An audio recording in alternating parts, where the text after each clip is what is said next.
Según la tradición preservada en las escrituras y transmitida en la práctica judía, el lapso entre Rosh Hashanah y Yom Kippur es una ventana de juicio. 10 días en los que los libros se abren, los corazones se examinan y los destinos se pesan. Cada año este momento regresa, pero este año se siente diferente. El video que estás por ver recorre 4 señales recientes. Una luna de sangre, un eclipse solar, el equinoccio de otoño y el sonido global del shofar desde Jerusalén. Todo esto seguido del peso y la maravilla del Yom Kippur y la alegría de Sukkot. Luego, el enfoque se amplía hacia 3 relojes proféticos: el patrón de 7 días de la creación, los ciclos de jubileo y el período de 2550 días, tomado de Daniel y Apocalipsis. Finalmente, el guión se dirige al escenario central de la profecía bíblica: Jerusalén. Allí se entrelazan las señales del tiempo del fin descritas por Jesús y los profetas, culminando no en terror, sino en esperanza. La promesa del regreso del Rey y la renovación de todas las cosas. Esto no es un manifiesto de predicciones, es un llamado al discernimiento. La Escritura prohíbe fijar fechas, pero ordena velar y estar atentos. Con ese espíritu, exploramos cómo estos patrones antiguos podrían estar resonando en nuestros días. Y ahora, comencemos. La noche del 7 de septiembre de 2025, la luna se oscureció y se tornó del color de la sangre. Un eclipse lunar total. Para millones que miraron al cielo fue un espectáculo hermoso. Pero para los estudiantes de profecía, evocó un solemne estribillo que recorre las escrituras. El sol se convertirá en tinieblas y la luna en sangre, antes que venga el día grande y terrible del Señor. En la historia moderna de Israel, las lunas de sangre han coincidido con momentos decisivos. En 1948, cuando Israel renació tras casi 2000 años de dispersión, la luna se tiñó de rojo. En 1967, durante la Guerra de los 6 días, cuando Jerusalén volvió al control israelí, la luna nuevamente se tornó roja. Los creyentes ven en estos patrones un doble mensaje. Primero, una advertencia de que se acercan juicio y sacudidas, fruto de guerras y rebelión humana. Segundo, un recordatorio de misericordia. La sangre del Cordero derramada por los pecadores. La luna carmesí es al mismo tiempo trompeta e invitación, alarma y gracia en un solo signo. Pero la luna de sangre del 7 de septiembre no estuvo sola. 14 días después, el 21 de septiembre de 2025, el sol se oscureció en pleno día. Un eclipse solar total cubrió el cielo y durante 6 minutos, la luna eclipsó al sol. La Escritura ha usado esta imagen como señal de juicio. Jesús predijo: el sol se oscurecerá y la luna no dará su resplandor. Amós escribió: haré que el sol se ponga al mediodía y que la tierra se oscurezca en pleno día. La historia muestra paralelos inquietantes. En 1914, mientras Europa se precipitaba hacia la Primera Guerra Mundial, un gran eclipse atravesó el continente. En Estados Unidos, un eclipse de costa a costa en 2017, seguido por otro en 2024 en dirección opuesta, trazó una gran X sobre la nación. Algunos lo interpretaron como una advertencia final a un pueblo que se aleja de Dios. En 2025, la secuencia parecía imposible de ignorar. Primero la luna se tiñó de rojo, luego el sol se oscureció. La misma cadencia bíblica, sangre y después tinieblas, como si los cielos repitieran un mensaje: despierta. El 22 de septiembre de 2025, justo después del eclipse, llegó el equinoccio de otoño en Israel. El equilibrio exacto entre el día y la noche, entre la luz y la oscuridad. Por un instante, las balanzas quedaron en equilibrio, y luego comenzaron a inclinarse hacia noches más largas. Para muchos, esto no es más que un ciclo natural, pero en la imaginación bíblica susurra simbolismo. El equinoccio anticipa la temporada de cosecha, una imagen que Jesús usó. El trigo y la cizaña creciendo juntos hasta que en la cosecha serían separados para siempre. El equinoccio marca la entrada a esa estación. Y esa transición conduce directamente a los días más solemnes de Israel. El 24 de septiembre de 2025 comenzó Rosh Hashanah, la fiesta bíblica de las trompetas y el Año Nuevo en el calendario judío. La tradición enseña que en ese día se abren los libros celestiales, el libro de la vida, el de la muerte y el de las obras. La humanidad se presenta ante el juez. Las vidas se examinan, los veredictos se redactan. Durante los siguientes 10 días, los días de asombro, el pueblo ora, se arrepiente y busca perdón antes de que los libros se sellen en Yom Kippur. En 2025, Jerusalén se convirtió en el epicentro de un fenómeno único. 100 shofares sonaron simultáneamente y fueron transmitidos al mundo. El shofar no es un simple rito. En la Biblia derribó los muros de Jericó, proclamó libertad y jubileo, anunció la presencia de Dios y un día anunciará al Mesías. Su clamor sacude el alma, llama al arrepentimiento y despierta la esperanza. Desde ese sonido comenzó la cuenta. 10 días hasta Yom Kippur. 10 días hasta el sello de los libros. 10 días hasta el veredicto final. Yom Kippur, el día de la expiación, es la jornada más sagrada del calendario de Israel. En Levítico 16 se relata cómo el sumo sacerdote entraba al lugar santísimo una vez al año, para expiar, primero por sus propios pecados y luego por los del pueblo. 2 machos cabríos participaban del rito. Uno se sacrificaba al Señor. El otro cargaba simbólicamente las culpas de la nación y era enviado al desierto. Mientras el sacerdote intercedía, la nación entera esperaba en reverente silencio. Vida o muerte, bendición o maldición, todo estaba en juego. Parecía como si todo colgara en la balanza. El profeta vio en este día una sombra del juicio final. Daniel contempló tronos que fueron colocados, un tribunal que se reunió y libros que fueron abiertos. Daniel 7, 9 a 10. Juan vio lo mismo en Apocalipsis 20. Los muertos fueron juzgados según lo que estaba escrito en los libros. Así, Yom Kippur se convierte en un ensayo del juicio final, una representación terrenal de una realidad celestial. En el Israel moderno, todo se detiene durante Yom Kippur. Las autopistas quedan vacías, las tiendas cierran, las pantallas se apagan. Durante 25 horas, la nación ayuna y ora. Sin perfumes, sin baños, sin relaciones conyugales, solo arrepentimiento y asombro. El día concluye con un largo y puro sonido de shofar. Juicio terminado. Ayuno concluido. La historia advierte que ni siquiera esta santidad protege a Israel de las tormentas del mundo. El 6 de octubre de 1973, en Yom Kippur, Egipto y Siria lanzaron un ataque sorpresa mientras Israel oraba y ayunaba.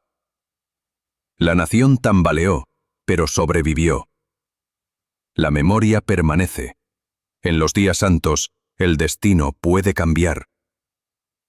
En 2025, el peso de ese día se sintió aún más fuerte. Luna de sangre, eclipse, equinoccio, trompetas Y ahora, el cierre de los libros. Cada señal parecía formar una sílaba en una frase divina. Si las fiestas de Israel son Moedim, tiempos señalados, entonces esta secuencia parecía un llamado. Después de la gravedad de Yom Kippur, llega Sukkot, la fiesta de los tabernáculos, un festival de 7 días de alegría. En 2025, Sukkot se celebra del 6 al 12 de octubre. Las familias construyen Sukkot, chozas sencillas con techos de ramas, a través de los cuales se ven las estrellas. Allí comen, reciben a sus vecinos, e incluso algunos duermen, recordando la travesía de Israel en el desierto, cuando la seguridad no estaba en muros, sino en la presencia de Dios. Cada día en la sinagoga, los adoradores agitan las 4 especies hacia los 4 vientos y hacia el cielo, proclamando que el reinado de Dios llena todas las direcciones. En la antigüedad, la ceremonia de la libación iluminaba Jerusalén con lámparas gigantes, mientras se derramaba agua sobre el altar en petición de lluvia. Durante una de esas fiestas, Jesús exclamó: «Si alguien tiene sed, que venga a mí y beba. De su interior correrán ríos de agua viva». Así lo explica Juan. Él hablaba del Espíritu Santo, un agua más profunda y verdadera. Juan también escribe que la palabra eterna habitó entre nosotros. En griego significa tabernaculizó.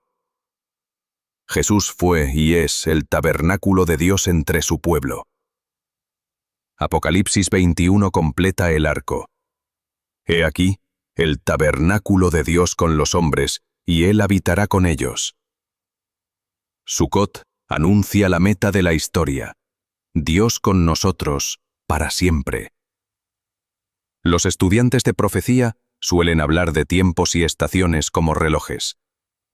En esta perspectiva, 3 relojes parecen sonar al mismo tiempo. Pedro ofrece una clave. Para el Señor, un día es como 1000 años, y 1000 años como un día. Si los 7 días de la creación anticipan 7 milenios, entonces 6 días, 6000 años, pasarían en el trabajo y la errancia de la humanidad, seguidos de un 7º día de descanso. Un reinado milenario de paz. Por la cuenta tradicional, unos 4000 años transcurrieron desde Adán hasta Cristo, y unos 2000 desde Cristo hasta hoy, sumando un total de 6000. Si ese patrón se mantiene, estamos cerca del ocaso del 6º día, con la edad sabática prometida acercándose. En Levítico 25, Dios ordenó a Israel celebrar un jubileo cada 50 años. Las deudas perdonadas, los esclavos liberados, la tierra restaurada. Un reinicio grabado en la vida nacional, un retrato brillante de gracia. Comunidades antiguas, como las responsables de los rollos del Mar Muerto, prestaban atención meticulosa a calendarios y ciclos. Algunos análisis de esas tradiciones sugieren que los jubileos se alinean con puntos decisivos de la historia redentiva, y que 2025 podría situarse en el borde de un ciclo así. Si es cierto, el simbolismo es asombroso. Un reinicio final antes de la transformación del mundo. Los observadores de profecía notan con frecuencia 2 períodos en la escritura: 1260 días y 1290 días. Juntos suman 2550 días, poco menos de 7 años. Si uno iniciara una cuenta regresiva desde una señal celestial significativa y añadiera 2550 días, algunos llegan al 15 de septiembre de 2032, que coincidiría notablemente con Yom Kippur en ciertos calendarios.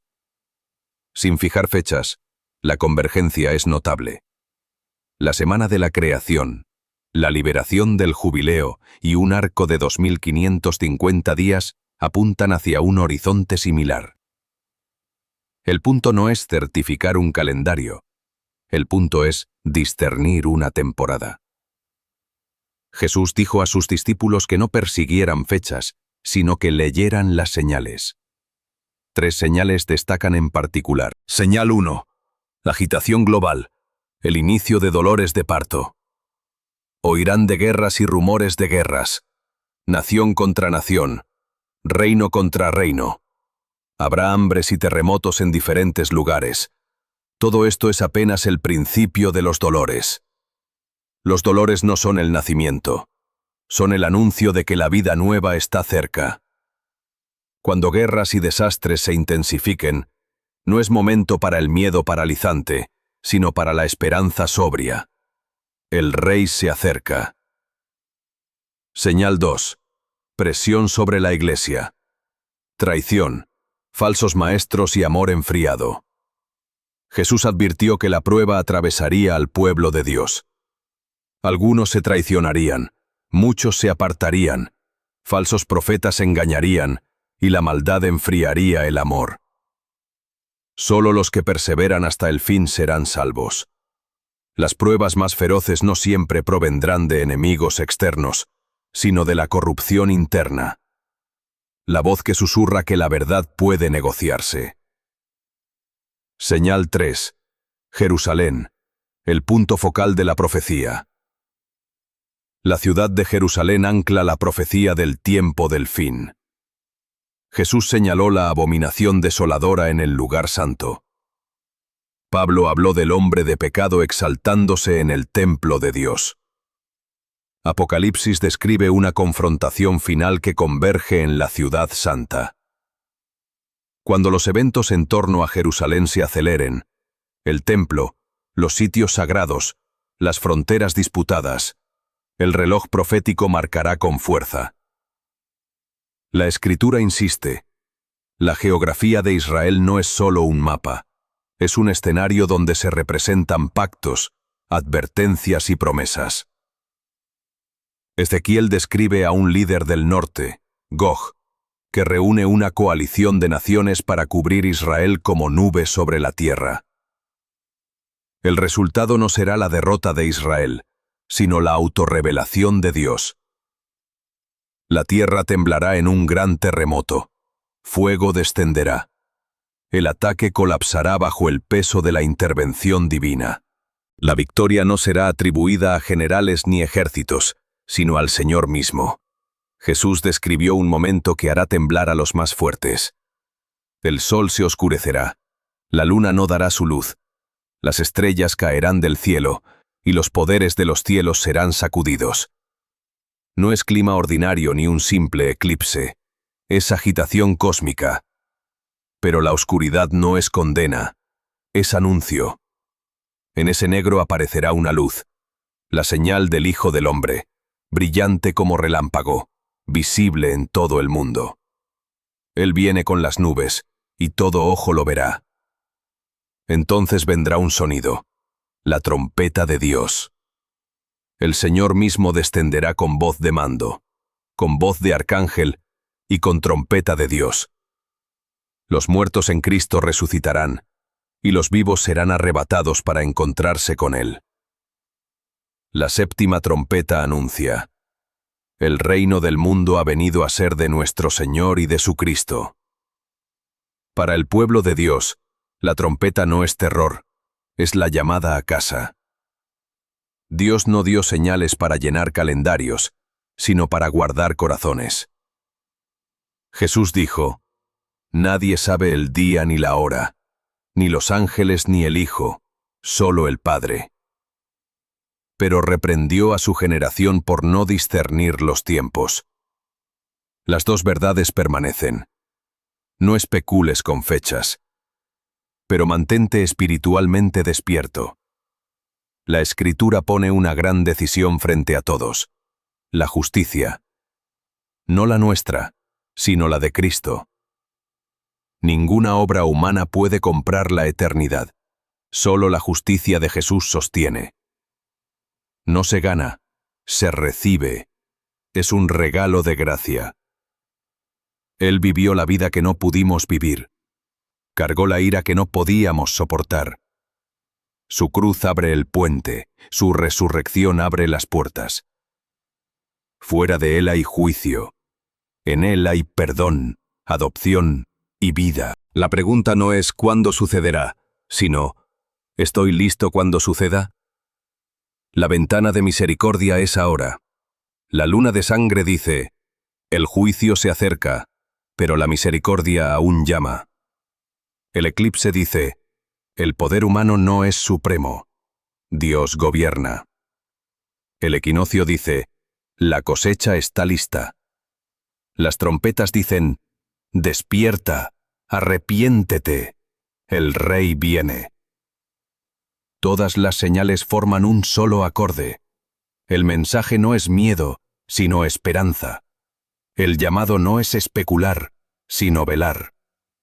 El anuncio no es terror, sino la cercanía del rey. Cuando el cielo se oscurezca y la tierra gima, recuerda, la oscuridad es un anuncio, el rey está cerca. Cuando él venga, la justicia será como la luz del día. La misericordia abrazará al arrepentido, la creación entera se alegrará. Y la promesa de Sucot, Dios con nosotros, será el canto eterno del mundo. Hasta entonces, elige. Elige humildad sobre orgullo, verdad sobre engaño, arrepentimiento sobre defensa propia, fe sobre miedo. Elige la justicia ofrecida en Cristo. Elige vivir despierto, con los ojos abiertos a los tiempos, las manos ocupadas en amor y el corazón anclado en esperanza. Algo está por suceder en Israel. Más aún, alguien está por sucederle al mundo. Las señales no solo advierten, también invitan. Invitan a salir de la sombra y entrar en la luz del Rey que viene. Ciertamente, vengo pronto. Amén. Ven, Señor Jesús. Gracias, queridos amigos, por caminar con nosotros en estas verdades.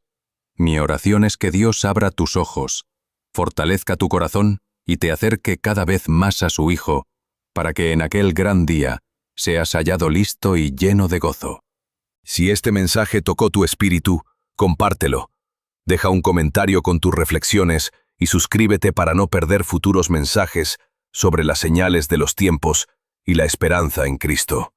Juntos, mantengámonos despiertos, fieles y preparados para el regreso de nuestro Rey.